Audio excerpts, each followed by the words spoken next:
Assalamualaikum warahmatullahi wabarakatuh. Nama saya Alpinandi Putra Prastia, NPM 1921911167. Saya dari Pendidikan Jasmani kelas 2E. Di sini saya akan menjelaskan yaitu yang pertama yaitu pengertian belajar gerak. Definisi belajar gerak menurut Shifmit 1991 adalah serangkaian proses yang dihubungkan dengan latihan atau pengalaman yang mengarah kepada perubahan-perubahan yang relatif menetap dalam kemampuan seseorang untuk menampilkan gerakan-gerakan yang terampil. Pada dasarnya, definisi Shifmit di atas mengandung 3 aspek penting, yakni yang pertama, belajar merupakan pengaruh latihan atau pengalaman. Kemudian 2, belajar tidak langsung termati. Ketika latihan berlangsung terjadi banyak perubahan dalam sistem saraf. Perubahan tersebut terjadi karena pengayaman berbagai kemampuan dan pengalaman gerak dalam situasi memori dalam otak. Kemudian yang ketiga yaitu perubahan yang terjadi relatif melekat. Banyak perubahan dalam penampilan terjadi oleh sebab lain yang sifatnya hanya sementara. Misalnya oleh kelelahan, kemudian obat-obatan atau kondisi lingkungan. Kemudian yaitu yang kedua, klasifikasi keterampilan gerak. Pengklasifikasi keterampilan gerak dapat dibuat berdasarkan beberapa sudut pandang berikut. Disajikan beberapa klasifikasi keterampilan gerak. Yang pertama, berdasarkan kecermatan gerak.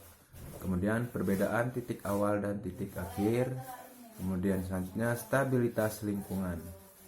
Uraian mengenai tiap klasifikasi tersebut adalah sebagai berikut, yaitu klasifikasi berdasarkan kecermatan gerakan.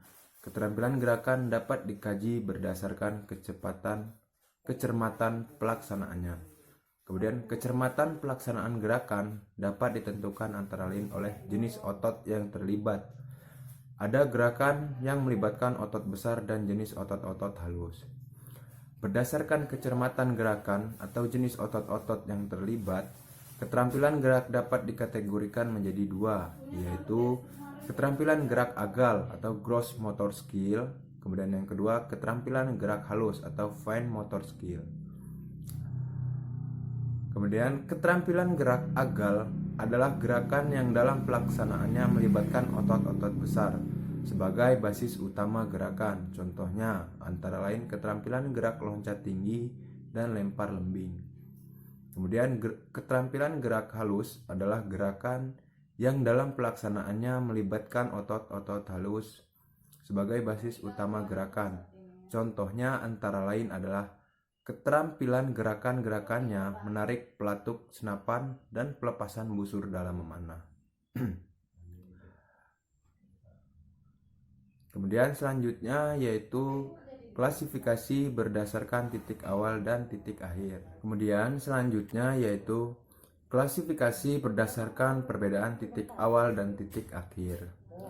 Apabila diperlukan, gerakan keterampilan ada yang dengan mudah dapat diketahui bagian awal dan bagian akhir dari gerakannya. Tetapi ada juga yang susah diketahui. Dengan karakteristik seperti itu, keterampilan gerak dapat dibedakan menjadi 3 kategori, yaitu keterampilan gerak diskret, keterampilan gerak serial, dan keterampilan kontinu. Keterampilan gerak diskret adalah keterampilan gerak di mana dalam pelaksanaannya dapat dibedakan secara jelas titik awal dan titik akhir dari gerakannya. Contoh yaitu gerakan berguling ke depan 1 kali. Kemudian keterampilan gerak serial adalah keterampilan gerak diskret yang dilakukan beberapa kali secara berlanjut. Contoh gerak berguling ke depan beberapa kali. Kemudian keterampilan gerak kontinu adalah keterampilan gerak yang tidak dapat dengan mudah ditandai titik awal dan titik akhir gerakannya. Contohnya adalah keterampilan gerak bermain tenis atau permainan olahraga lainnya. Kemudian selanjutnya yaitu unsur-unsur kemampuan yang membentuk keterampilan gerak.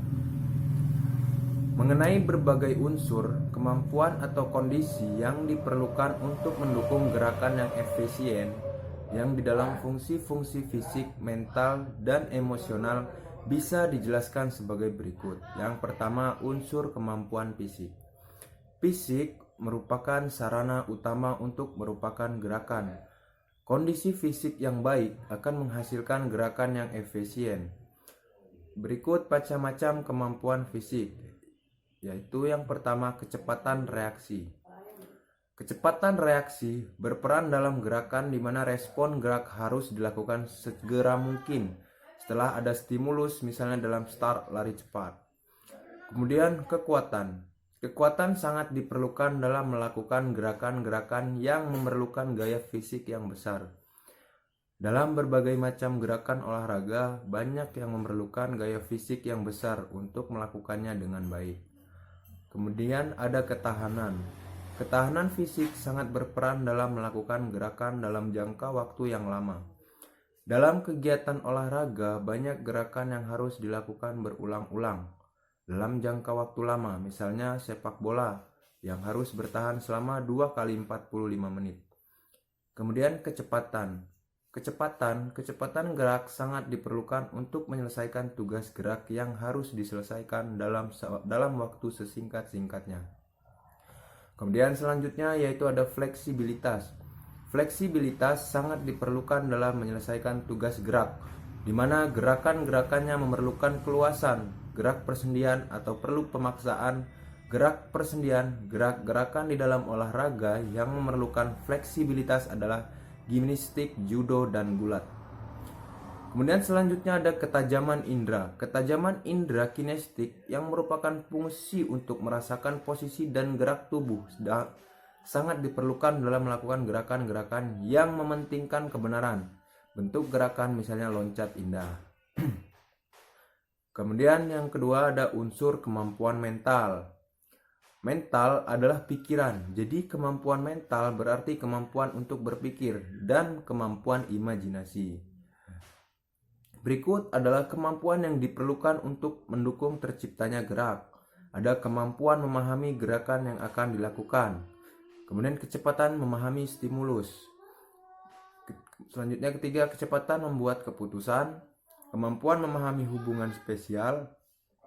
Kemampuan menilai objek yang bergerak. Kemampuan menilai irama, kemampuan mengingat gerakan lampu, kemampuan memahami mekanika gerakan, kemampuan berkonsentrasi.